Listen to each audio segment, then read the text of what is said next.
على بلد الفريق المضيف البرازيل بالضربات الترجيحية. بشير محرز. في البرازيل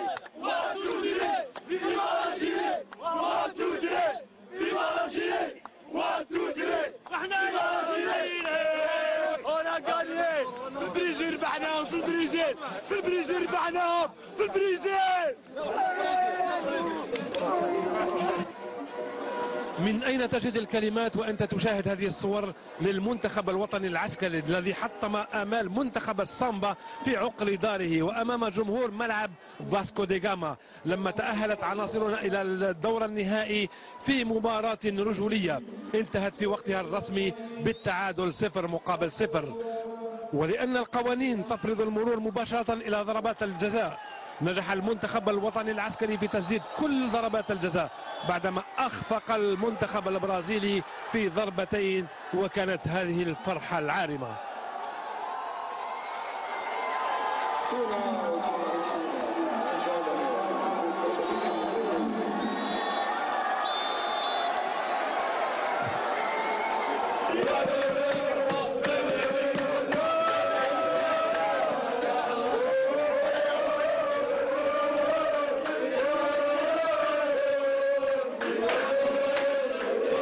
نشكر كاع لي جوار اللي ساهموا في هذا كاس شرحنا نروح فينال، عملنا في الامكانيات وكاع لي جوار نشكرهم من بليسم اسماعيل وقف معنا راه تشوفوه كيما اوبيكي ولي جوار كاع، ونشكر ثاني السلطات اللي كانوا مورانا كانوا دايرين لي زوم عاونونا، حنا كنا رجال ما خيبناهمش، ومعنا ستاف تكنيك كيما هداوي كيما نساوش حتى الجمال بوطاجي الازري كاع.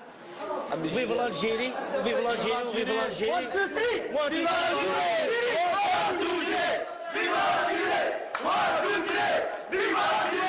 بانوا لنا في هذه المباراه اللي عندنا لاعبين في المستوى المطلوب، في المستوى العالي، خاصه الاظهره اللي داروا، خاصه الاظهره اليوم كي بالقروي كي بن عامر كي سيدوم داروا مباراه في القمه وحتى المستوى.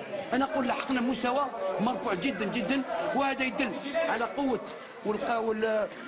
القوه والامكانيات تاع اللعاب نقول المحلي.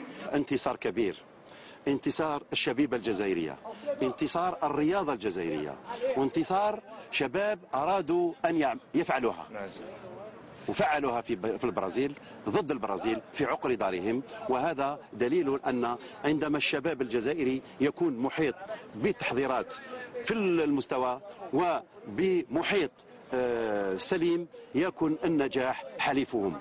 تقبلوا يا سادة وسيدات تحيات بعثة التلفزيون إلى ريو دي جانيرو ومن ملعب فاسكو دي غاما. فهنيئا للمنتخب الوطني العسكري بهذا الفوز المستحق. ختام النشرة وهذا تذكير بأبرز عناوينها.